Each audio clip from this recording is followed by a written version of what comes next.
you also met Diana many times, I understand, or you'd pop round for tea. Am I making that up? Or that would No, happen? not tea. Well, we had drinks. You had drink. Oh, We had not just tea. Iced water. Oh, iced water. Well, I had coffee. She had iced water. Well, usually she had iced water. Yeah, she invited me over because people imagine that when you're a royal correspondent, and you'll know this, that actually you are probably popping into the palace every other day, but you are not actually seeing the Queen or the King or anyone. You're seeing... Don't tell anyone. seeing the press people. I met Diana several times, but at one particular media reception, which is where you get to chat with them, in Tokyo. We talked a lot for 10 minutes about things that mattered, about the Dimbleby book, which had just come out, about how William and Harry felt about it. And afterwards I thought, do you know, I'm going to write to her and I'm going to say, look, can we just sit down, two of us, over a cup of coffee? So I wrote this letter and I sent it to her. And to my amazement, I was invited to the palace about 3 weeks later. And it was the first of 2 or 3 conversations, long conversations we had, just the two of us, in which I asked her everything I felt like asking her. Though I never knew whether were we having a girly chat, in which case, don't take your notebook, or did she interact with a journalist? So could I sit there with a notebook? I decided against the notebook, but as soon as I got outside, I wrote everything down I could remember. And I asked her everything I could think of, and all the stuff pretty much that she said in Panorama 5 months later. She told me at the time, there were 3 of us in this marriage, it was a bit crowded. She told me she thought Camilla had been loyal and discreet. She told me that she knew now, at that stage, that the love that Charles had for Camilla was stronger than any marriage he might ever have made. And she was very resigned and relaxed, really, about the situation. This was after the separation, long after the separation. So yes, I had long conversations with her. I liked her very much. So how did you feel about her opening up like that to you? Because if she did later, and so obviously when you saw it on television, you must have thought, well, I knew this already. Maybe I should have filed it. Well, Matt, I did. I think, am I the most stupid correspondent in the world?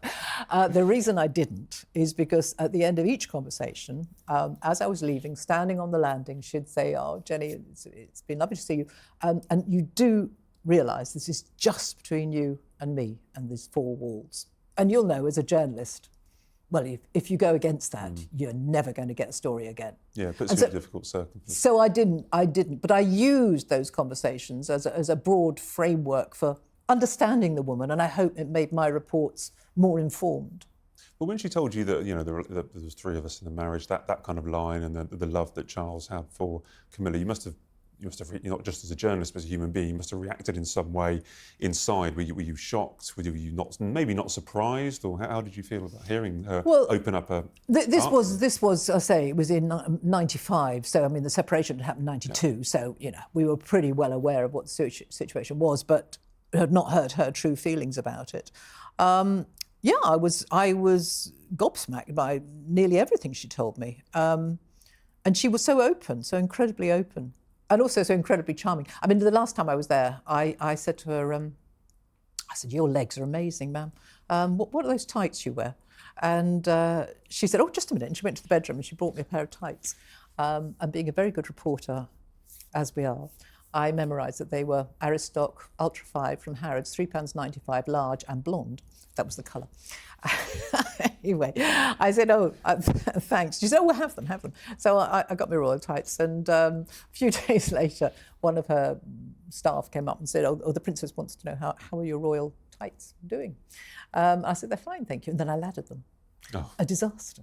So I had to write another note to the princess. I said, dear ma'am, it is with the deepest regret I have to inform you, I have in fact laddered my royal tights, but it makes no difference because my legs didn't look like yours anyway.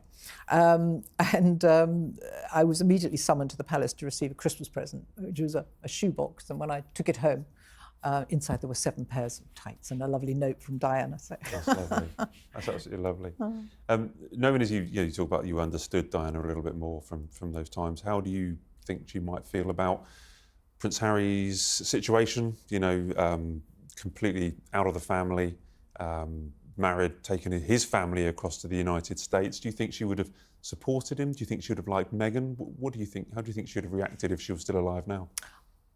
I think she would have supported his decision because, let's face it, she was on the brink of possibly going to America, certainly forging her own life outside the royal family.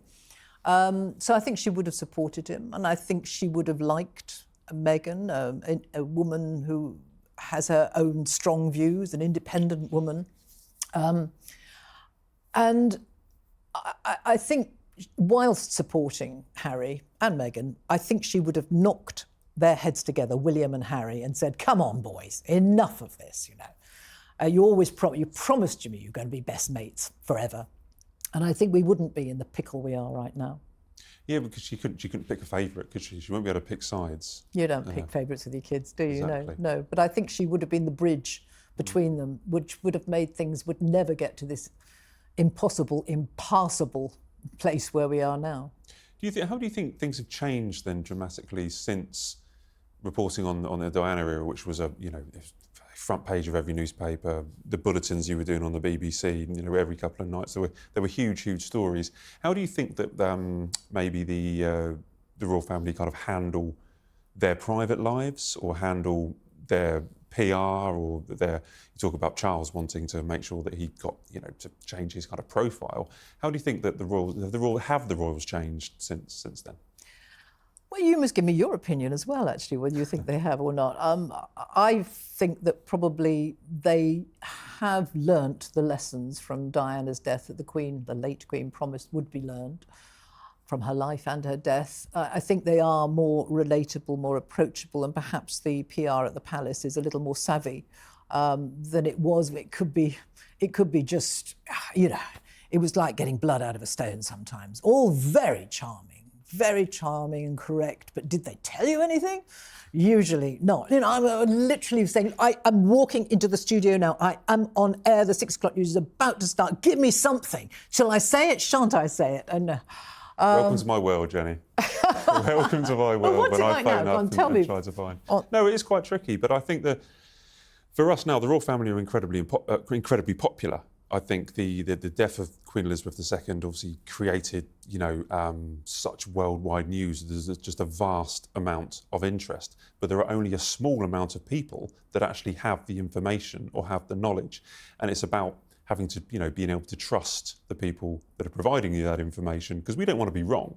We don't want to be making stuff up. Exactly. Our job is getting the facts accurately out as quickly as possible. Yeah.